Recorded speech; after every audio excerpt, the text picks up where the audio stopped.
La paix à vous, mes amis. Ce message est très très important concernant bien sûr la date du 17 prochain.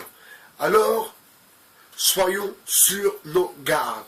La première des choses, surtout quand il y a une attaque de la police, qui peut venir même de l'intérieur. Alors n'oubliez pas que dans les manifestations, il y a parfois des policiers infiltrés et qui provoquent la police exprès pour que la police attaque. Donc ça c'est une chose à ne pas oublier premièrement. Deuxièmement, mes chers amis, vous savez, si demain, vraiment, le peuple est en colère, si vraiment demain, le peuple a vraiment envie de faire changer les choses, mais vous savez très bien que nous sommes en majorité, que nous sommes supérieurs, que nous sommes le peuple. Nous ne sommes pas cette petite élite bourgeoise dans les salons parisiens buvant du thé à la camomille. Non, nous sommes des gens du terrain. Nous sommes les Français qui subissent les heures de pointe. Nous sommes les Français qui subissent l'éducation nationale qui est à zéro. Nous sommes les Français qui subissent une politique où peu de nous sont représentés. Mes amis, c'est le moment. C'est le moment. Je suis désolé que la date soit tombée sur un samedi. Je m'explique. Pour que vraiment un mouvement marche, pour qu'il ait de l'impact, il faut qu'il touche au portefeuille. Et c'est une vérité. Et d'ailleurs, si le 17, ça ne fonctionne pas, on boycottera le 24. Le 24 décembre. Le 24 décembre. Si ça ne fonctionne pas le 17, le 24 décembre, on bloque. Il n'y a pas de Noël. Il n'y a pas de Noël. On ne fête pas Noël. On ne fête pas Noël. Ne fêtez pas Noël. Ne fêtez pas Noël. S'il vous plaît, mes amis. La seule chose qui nous reste pour enfin faire entendre notre voix, la seule chose qui nous reste pour enfin faire comprendre à l'État que nous en avons ras-le-bol, que des décisions sont prises sans nous en parler.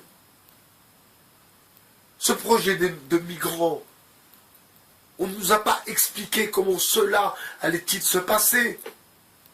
Les foyers maliens qui existent depuis des trentaines d'années, où les gens vivent comme au village, ça existe encore aujourd'hui dans Paris, messieurs, mesdames.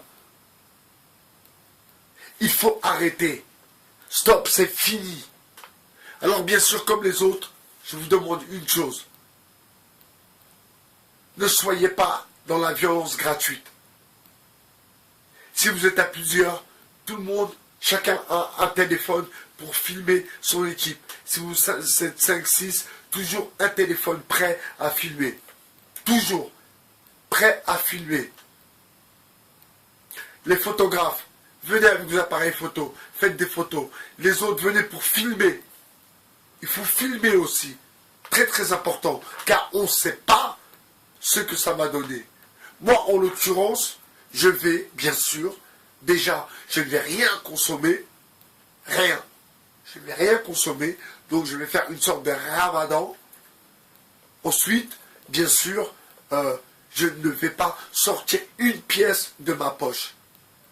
Mes amis, c'est en bloquant le pays que l'État nous entend. Ce n'est pas autre chose.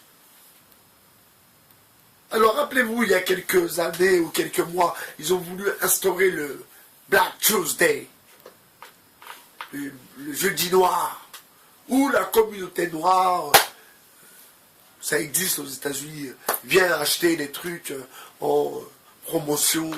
En fait, c'est de la carotte, quoi. Enfin bref, revenons à nos moutons halal.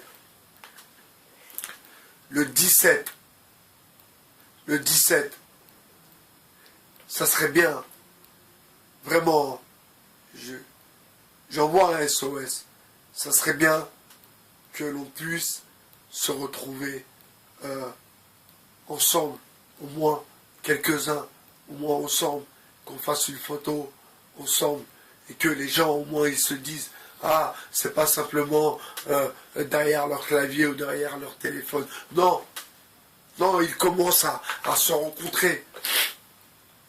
Ils commencent à discuter réellement ensemble. Ils commencent à s'allier. C'est ça qui les fait peur, mes amis. C'est ça qui les fait peur. Nous sommes les plus forts. Et c'est clair. La démocratie, c'est la loi au plus fort. Mais le truc, c'est que c'est nous les plus forts.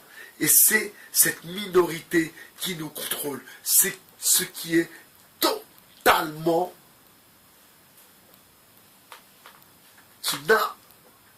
qui a totalement aucun sens.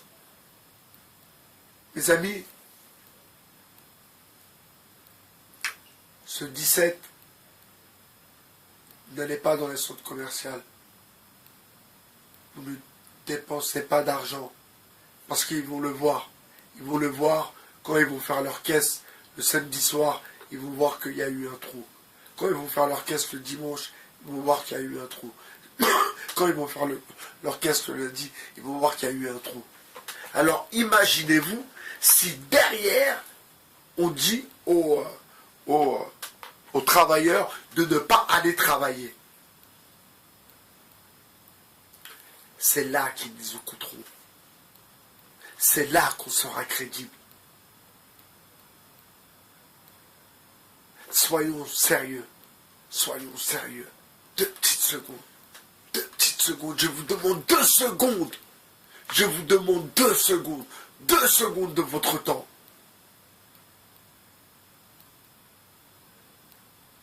La révolution numérique, depuis que je connais Internet, j'y ai toujours cru. Car la démocratie n'existe pas. Car Macron a été élu avec 26 ou 16%. 16%. Donc, toute cette histoire est du bluff. Que du bluff. Par contre, si nous, et quand je dis nous, je ne vais pas dire de nous, parce que certains, j'ai eu des commentaires, pensent que je caresse le dos d'un tel ou d'un tel, parce que je veux... Mais j'en ai rien à foutre, moi. Moi, c'est le peuple. C'est les Français. C'est ça qui m'intéresse. Quand je dis les Français, les gens qui habitent en France, qu'ils soient arabes, noirs, peu importe, on s'en fout. Mais le truc qui me touche le plus, à moi, c'est l'éducation nationale. C'est le milieu associatif qui est gangréné par un charity business. Donc le 17, soyez là, soyez présents.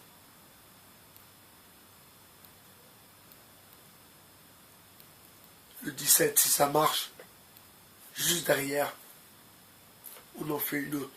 On bloque, les gens ne vont pas travailler. Et si les travailleurs ne veulent aller travailler, nous, on va devant les usines et on bloque l'entrée, l'accès aux usines. Je ne parle pas dans le vent. Je ne parle pas dans le vent. Je suis prêt, j'attends. Je répète, bhr@gmx.fr, ma boîte mail. J'attends de vos réponses. Je vous souhaite une bonne soirée sur le 2.0. C'était Bye BHR, votre philosophe. Hasta luego, amigo.